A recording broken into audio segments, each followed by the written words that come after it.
Opinion renewed attack on yoga and Ayurveda stems from insecurity, intolerance. It could have been just another of those millions of daily fights on X that one forgets as the river of the social media timeline brings in new flotsam. But it got bigger and bigger, perhaps because an entire civilization's knowledge and wisdom were attacked and insulted, and a country's medical system was brought into question. Indian chess grandmaster Vidit Gujarathy had written an innocuous Doctor's Day post honoring his family of Ayurvedic and homeopathy doctors. A handle called Thaliverdra, a practitioner from Kerala named Chirag Abhi Phillips, piped up to say none of them were actual doctors.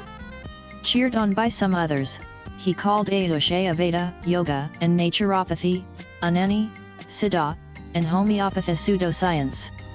It is fine to criticize Indic medical and wellness systems.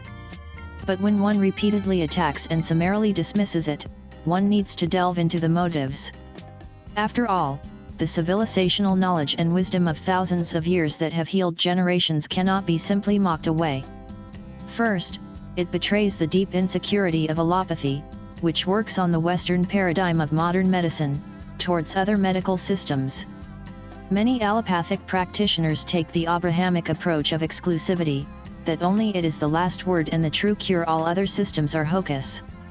While Chirag Abhi Phillips denigrates Hindu scientists showing any sign of spiritual belief, netizens posted screenshots from the Rajagiri Hospital portal, where he is a senior consultant. The hospital has chaplaincy and pastoral services, and its motto "We Care, We Cure" is a proclamation of our firm commitment to invoke the healing power of God upon the whole person, body, and soul. Second, Ayurveda and homeopathy are recognized medical courses in India that one gets into after clearing the National Eligibility Cum Entrance Test or NEET. BAMS, or Bachelor of Ayurvedic Medicine and Surgery, is an integrated medical degree specially designed to teach students the systems of the traditional Indian Ayurveda system. BHMS, or Bachelor of Homeopathic Medicine and Surgery, comprehensively covers aspects of that field. After completing this degree, you become eligible to practice as a doctor in homeopathy. Western medical institutions have increasingly acknowledged and put to use Indian medical systems. For instance, Gerhard J. Neuerla, MD, from Albany, New York, writes in the New England Journal of Medicine, the first knowledge of testicular function was acquired empirically by the ancients when domestic animals were castrated for various reasons. However, the specific effects in men were also familiar in those early civilizations where eunuchs were part of the social order. Furthermore, the Ayurveda, written by Sushruta of India, written about 1400 BC, recommended the administration of testicular tissues for the cure of impotence. Columbia University credits Sushruta for the earliest plastic surgeries and nose jobs. During the 6th century BCE, an Indian physician named Sushruta, idly regarded in India as the father of surgery, wrote one of the world's earliest works on medicine and surgery. The Sushruta Samhita documented the etiology of more than 1,100 diseases, the use of hundreds of medicinal plants, and instructions for performing scores of surgical procedures including 3 types of skin grafts and reconstruction of the nose, its journal says.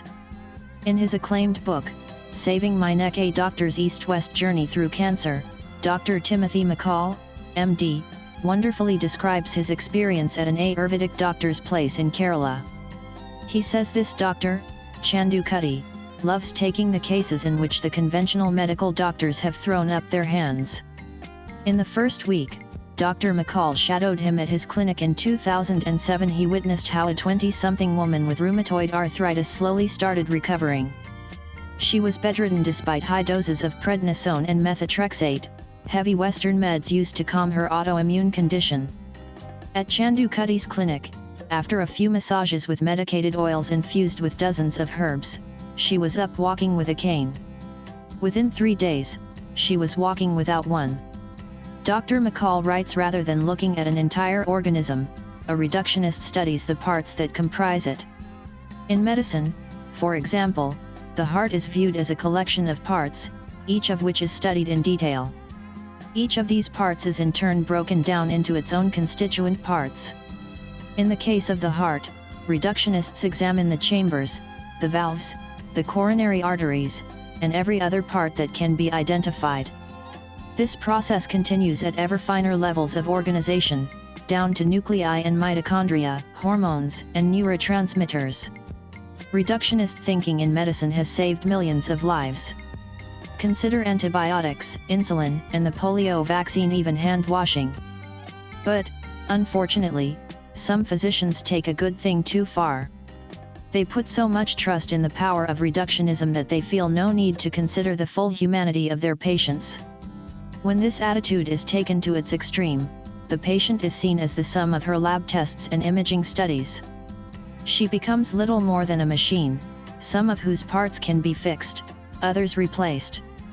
After a lifetime immersed in the field, I believe that we as a society have accepted a flawed understanding of health care. Mark Hyman, MD, and then Director, Cleveland Clinic Center for Functional Medicine, says the integrative approach is the future of health care. Swipe left for next video. But in the land where that very integrative approach was born, some practitioners ironically want to choke every ounce of ancient knowledge instead of exploring in true scientific temperament what they still do not know or are able to prove accurately with current medical understanding. Abhijit Majumdar is a senior journalist. Views expressed in the above piece are personal and solely those of the author. They do not necessarily reflect NEWS18's views. Latest blogs.